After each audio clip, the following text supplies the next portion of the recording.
Broadcasting from the campus of Lynn Benton Community College. We are the Mid-Valley STEM-CTE Hub. I'm your host, Casey, and this is Closing the Gap.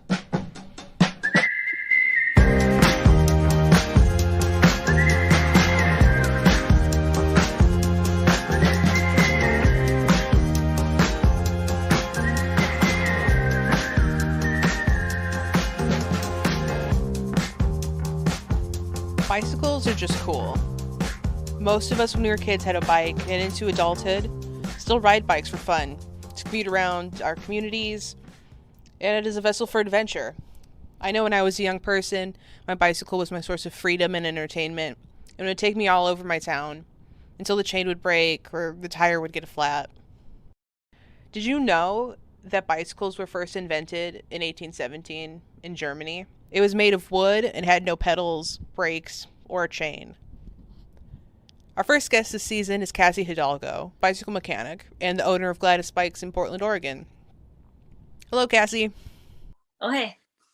I'm also joined by a friend of the show and journalism student at West Albany High School, the curious, the talented, Tori Thorpe. Hi, Tori. Hello. Today, Tori will be asking Cassie about being a bicycle mechanic and her journey down this career path. Without any further ado, take it away, Tori. So Cassie, please tell us a little bit more about your training and your educational background with bikes and mechanics. Yeah, my training is pretty common for the bike industry. Just a lot of like on the job training. Just kind of started tinkering with my own bike when I was like a young adult, and then or like a teenager, and then just got kind of more involved and a little bit better and wanting to get a little bit more technical, and then started working at like a couple of shops part-time, throughout other jobs, like working full-time in other spaces, and then when I decided that I wanted to do it like as a career, I kind of stopped doing other technical jobs that I was doing, and got a little bit more serious about it. And I did probably the only like really like training specific thing that I did was a couple of UBI at the United Bicycle Institute courses down in Ashland. Those were really fun and informative and like very helpful for teaching me how to be like a good teacher of bike mechanics. And I also learned a lot of cool things there too. But that's probably the only like facility that I went to or signed up for where it was like, you're going to be doing this training for bikes and mechanics and wrenching. So Right. How many different like bike places did you work for? like 4 before Gladys. Cool. Career-wise, throughout your career, what has been some of your proudest moments or highlights or accomplishments?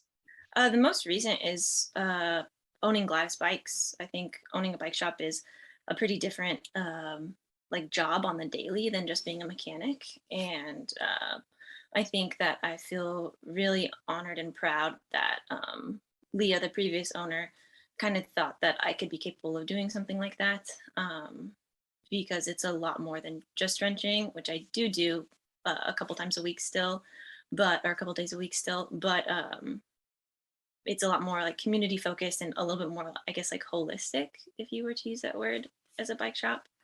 And so that's been the most recent one where I just feel really proud and just proud of myself and proud of the team that we've been able to keep a bike shop running throughout a pandemic. It's been pretty cool. Yeah. Yeah, and on that same note, the ownership of Gladys Bikes was transferred to you like right before the pandemic started, like right before everything started being locked down, right? Definitely. Yeah. Yeah. What was that like navigating the pandemic as like the first thing you had to do as the owner of the shop? I mean, I kind of don't like to put too much weight onto it because I think it would stress me out to think about it because we're still in it, right? But I think that I experienced a lot of the same hardships that all of us did. Just kind of changing our daily routine, changing how we kind of treated ourselves in like a nice way, and we're like healthy with our bodies and minds. And then I mostly had to consider like what would be best for the employees that we have here. And that was really the hardest thing. Like as far as running a bike shop, it was a little bit complicated with just the not wanting people to interact. We didn't really have the face mask thing figured out for a few months, right? Like took us a little bit to figure that out as like a society. And so that was really challenging to navigate. But the technical bits came pretty naturally. Like people brought in their bikes, I fixed the bikes, and then people came and picked up their bikes, and kind of that part came a little bit naturally. But like the logistical part of it was pretty terrifying and challenging. And but I think from other, you know, I can only speak to my experience, but from what my friends say, and I'm sure you too can attest to this, is that we all kind of had to change a lot very quickly. So it wasn't fun. I don't recommend. Yeah. Yeah, it is a lot of things to navigate and kind of process. But moving on to something a little bit happier, it's really obvious that Gladys Bikes works really hard towards creating like an inclusive environment for all types of bike riders. And the shape and build of a bike aren't usually things that are kind of like put in the context of gender or, you know, what's most comfortable for certain types of people. How did you like start the path, like as Gladys Bikes, and then as just like in your personal career to start the path towards such like unique goals for an inclusive biking environment? Yeah, I mean, I think the like genesis of Gladys kind of actually came, I guess I would kind of rephrase that question a little bit. I think that like cycling was very male focused and was very gendered, and it like was very body specific about like being a fit, tall, usually white male. And like if you weren't those things, this bike probably wasn't going to fit you, even if it was technically a small size or something. And then not really considering different body shapes, not really considering different, you know, body proportions, just like torso to leg length. And so I think there was just like a really huge gap in the market, and how there were bikes that existed that could fit people, but they just weren't marketed for everybody, even though they technically could be. Or there could be like alterations, like inexpensive alterations that can make a bike fit a person. And the industry was really focused on like the bike, and Gladys just was really focused on the person. And we just continue that model today. Like bikes are cool and we're nerds about them and we like them, but a lot of it is about making sure that the person has their needs met, and that the bike fits the person and not that the person fits the bike. So I think there was like, when Gladys started, which was almost 10 years ago now, there was just like women, larger bodied people, like anybody that essentially, yeah, just people just felt like, oh, this isn't for me. And because marketing was telling them that it wasn't for them. So and so yeah, that intention just continues, because we're constantly battling that narrative. Especially now, it's kind of heartbreaking to see as bikes are becoming more and more of a high commodity in the pandemic, because there's such a raw material shortage. The larger companies they're stopping to focus on like inclusive marketing and design, and caring about the small shops and caring about the person. They mostly are really excited about selling bikes to larger like bicycle companies, basically, like their bottom line, which, you know, is understandable. But it's pretty wild to see how fast that changed. Just people were focused on being a little bit more inclusive of their narrative, and then now they don't really have to be, because people are just going to scoop up bikes just to scoop up bikes. So Wow, that is really interesting. I didn't even think about that aspect of it. Yeah. So what are some of your future goals or things that you would like to accomplish? Do you plan to expand to any other mechanical endeavors, or just keep going with bikes? Yeah, definitely. I think, you know, just I can kind of get micro with it. So just like shop wise, we want to open and expand a lot more to like mountain bike servicing, which is just different than just the normal like nuts and bolts of the bikes that we ride around town.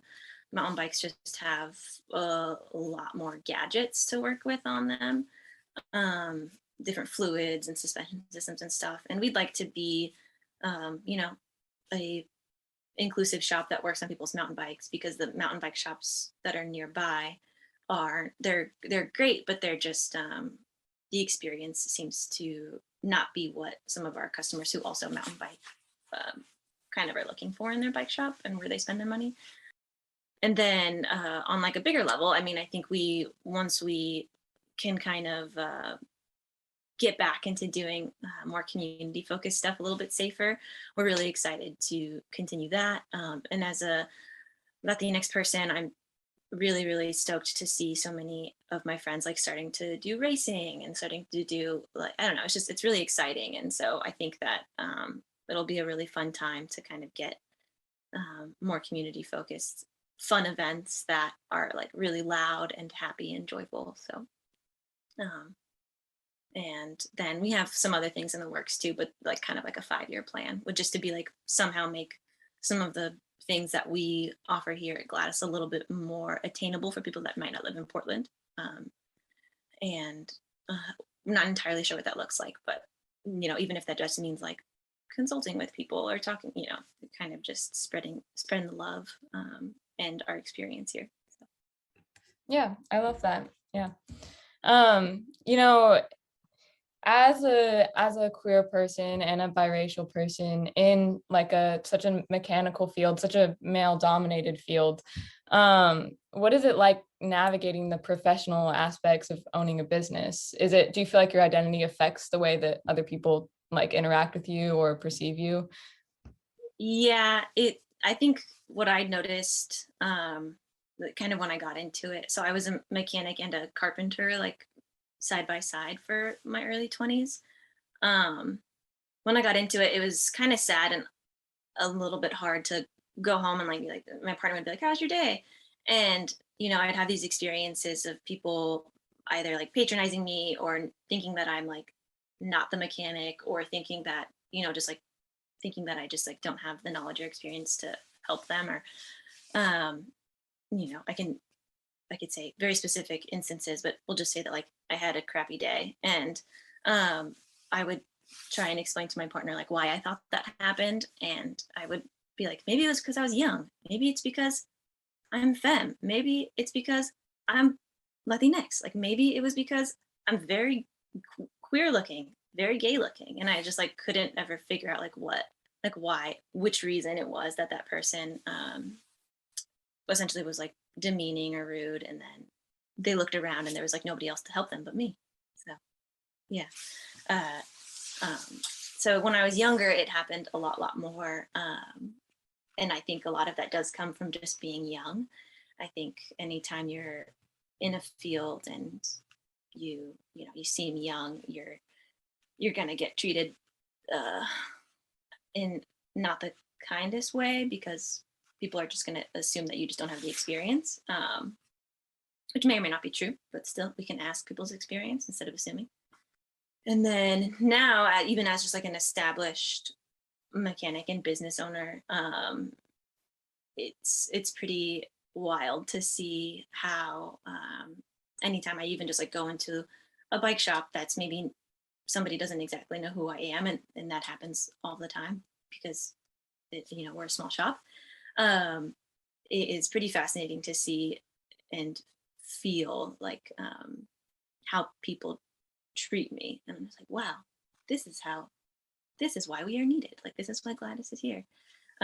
So on like a technical level though, like when I was getting trained to do things, a lot of people just assumed that I wasn't going to pick up things quickly. A lot of people just thought that I wasn't up for the task, and so I just had to kind of be, I guess I can use the term aggressive, even though I don't really like to use that term. I had to be like very aggressive and speak up for myself, which, you know, I know that that's a quality that I have.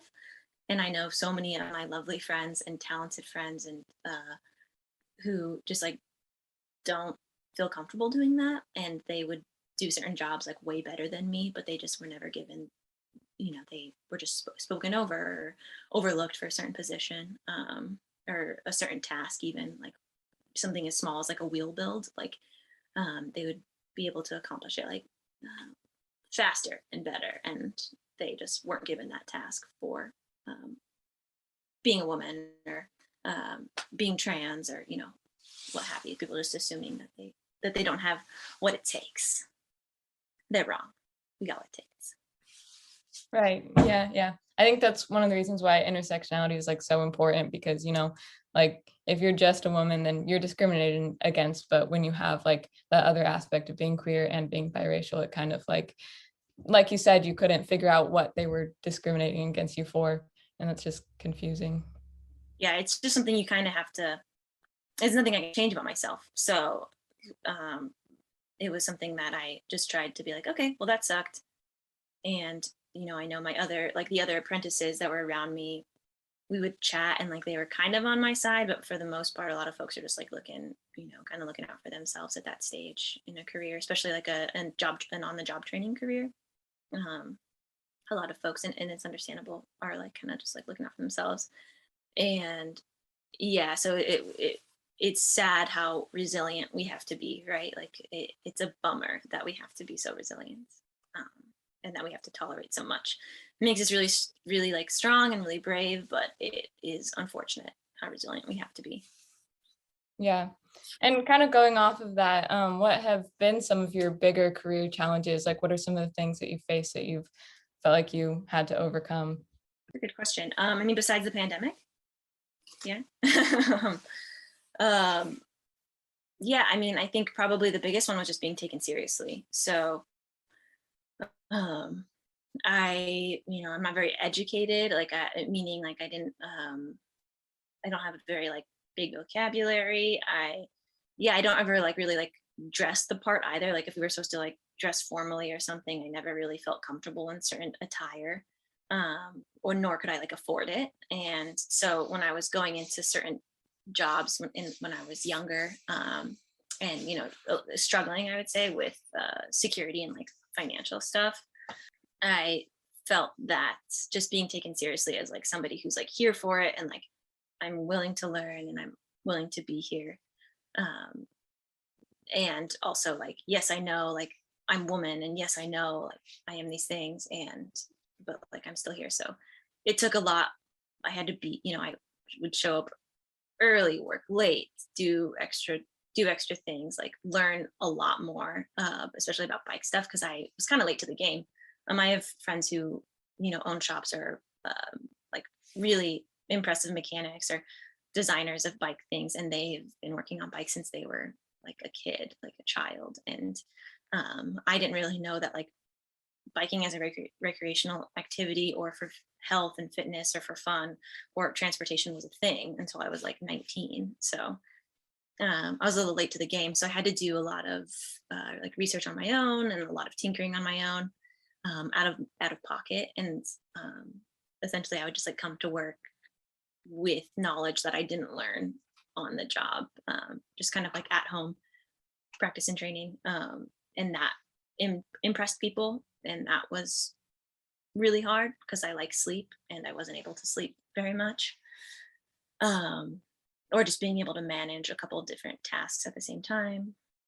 And then eventually, you know, I was able to just have the right language and I knew the bike terminology and I knew kind of what people wanted to hear as far as like my bosses and stuff or my peers who were teaching me. But yeah, at first it was just like really, really tough to be taken seriously. And in the bike community, it's, you know, it's probably one of the more welcoming ones as far as like hands-on mechanical jobs and technician stuff. So I feel really lucky and really glad that I like bikes because trying to get into another field probably would have been a little bit harder. So what do you enjoy most about your job as a mechanic and the owner of a bike shop? What are the positives? When I'm wrenching, so like I said, I used to wrench full time, and I don't do that anymore. And so when I'm wrenching, what I really like is just you kind of never really know what you're going to get, and I love just constantly learning and learning from my coworkers and employees, and I love the physical work. It's really fun. It's frustrating, and it's dirty, and I really like that. And I like that I can have like a fulfilling end of the day. I'm a very like task oriented person, which I'm sure a lot of folks can relate to. And I love that I can say like, oh, I finished these 3 things today and just check them off the list. And it's like very tangible, very real. And that is very fulfilling for me. And I've tried other jobs that don't have those exact kind of like checklists that you can do at the end of the day. And those just didn't work for me very well. So I really like the fulfillment of being a mechanic, and the trust that comes with it is really cool too. Like we have a lot of amazing customers here and community here that trust us essentially with their safety, which is really awesome, and that's fulfilling in itself. And then as far as like owning a bike shop, I'm just constantly challenged every single day, like from trying to navigate state policy, federal policy, like payroll stuff, like all these things that go into making something function in our society that actively tries to make it hard for us. Like I'm learning something like every single day. It is technically less task fulfilling, but a little bit more like long term. But that's also great for me too, because I think, as we progress in our careers in general, you're going to be slowly getting further and further away from being like a field technician or a mechanic or something. There are a lot of folks that just do that and advance in that, but tech, usually you end up kind of starting to do more like managerial stuff or what have you, or more of like the design aspect of things. So that's what it seems. I don't know. So yeah, I don't know. Owning the bike shop is really, really fun. I don't think I could have done it in any other town in Portland personally, just because it was so challenging, like the logistics are so hard. And so I'm really grateful that kind of Leah, the original owner, did all the hard work, and I just kind of get to cruise in and kind of just like follow in her very awesome shoes, follow in her footsteps. That's a phrase. Yeah.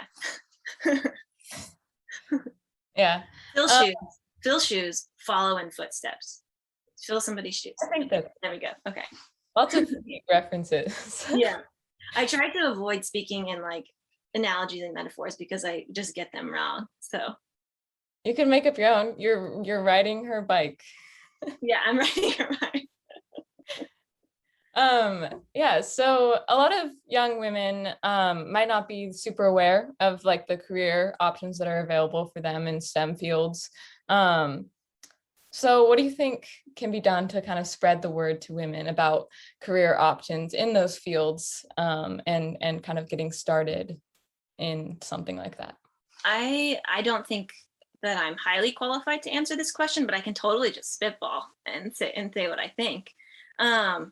I would really have loved, just speaking from my own experience, I would really have loved in like middle school and high school, like those really informative years, where my brain was just like running around all the time. And I would have really have loved to have some more like hands-on classes and less like sitting down time, and have that correlate with, real world jobs would be awesome.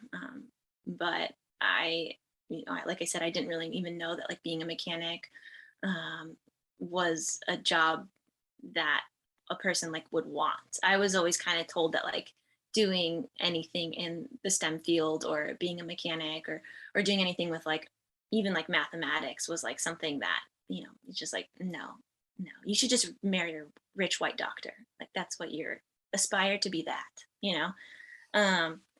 and so I would have loved to have had essentially like more mentorship opportunities. And then even if you don't like it, like it's still just engaging. I think it stretches the mind. Like I said, like working with your hands is frustrating and it's challenging and it like stretches you in so many ways. I mean, I don't know if you've spent time with like any 5-year-olds recently, but it's so fun to see like how when they get their hands on something, just like a different part of them comes out. And I think that we all have that as well. I think we just kind of suppress it a little bit. So yeah, I would have loved, could have avoided middle school in general and just done like, put me to work, give me something to do.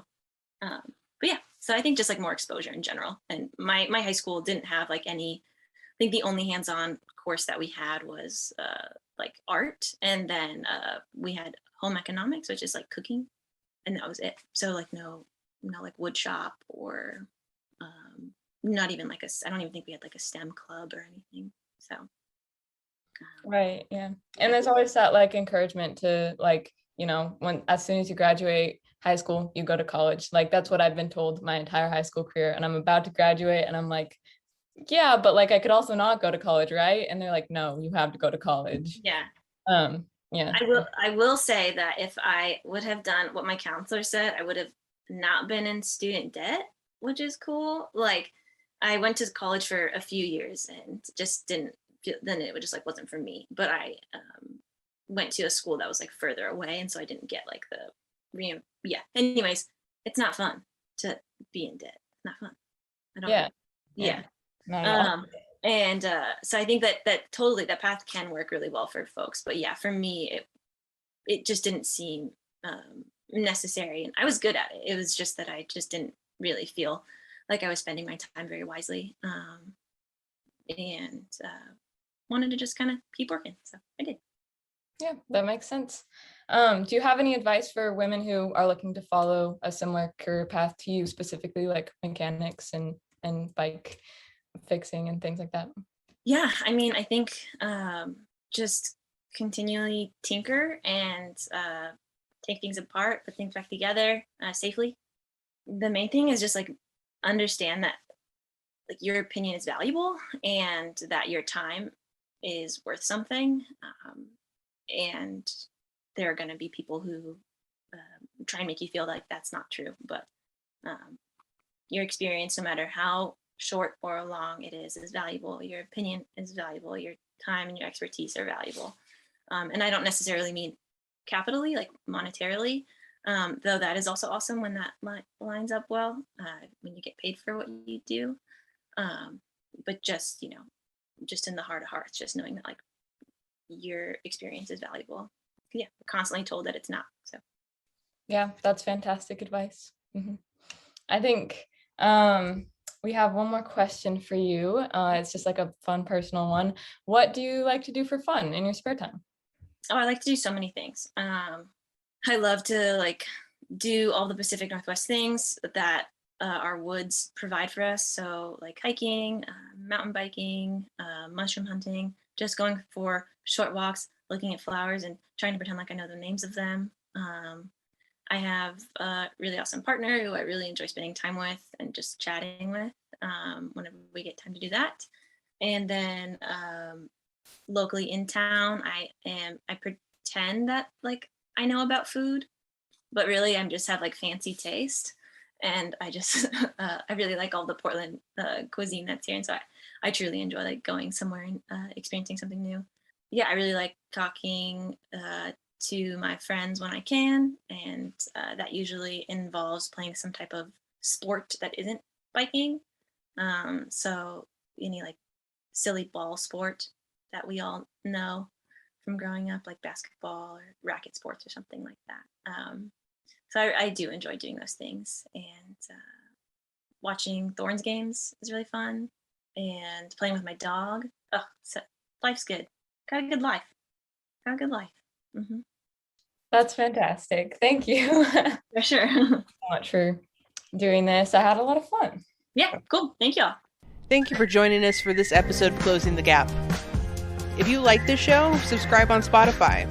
You can also find us on Instagram at MV-STEM-CTE, on Twitter at Mid-Valley STEM, and online at midvalleystem.org. Until next time, keep progressing.